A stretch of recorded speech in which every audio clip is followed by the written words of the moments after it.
In other news tonight, policemen and soldiers involved in the Atimonan Quezon bloodbath last January 6 will be charged criminally and administratively.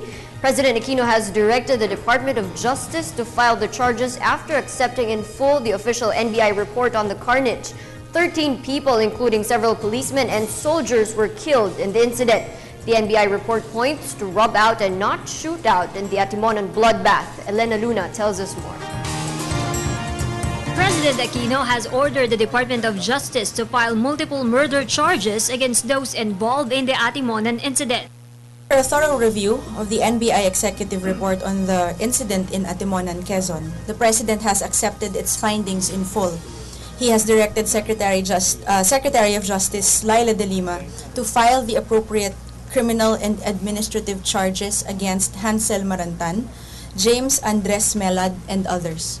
The President affirmed the report submitted by the National Bureau of Investigation. I will read from the executive summary, page 50 at the last paragraph. Ultimately, the NBI probe reached the conclusion that no shootout occurred, thus validating the initial result of the PNP fact-finding committee. The probe findings also showed that the victims were summarily executed and all indications point to a rub-up.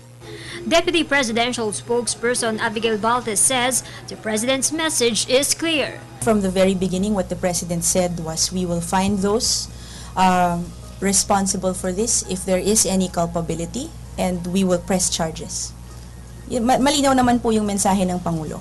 Alamin natin kung ano yung talagang nangyari sa likod ng insidente, sino yung message. Kung meron tayong mahanap, kakasuhan natin sila dahil hindi naman po pwedeng, especially if you are in uniform, you cannot be the one to violate the laws. The executive's action on the report took time because of the volume of documents the President had to study. But the palace clarifies it is just coincidence and not any attempt to divert public attention from the Saba issue. Matagal na po na sa ating fina-follow up din ito, and we have been diligently doing so. At ngayong natapos na po, wala naman po siyang koneksyon doon kung ano po man yung nangyayari ngayon at yung mga nasa balita ngayon.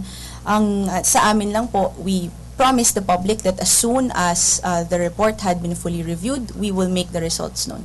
And we're sticking to that commitment. For the People's Television, Elena Luna.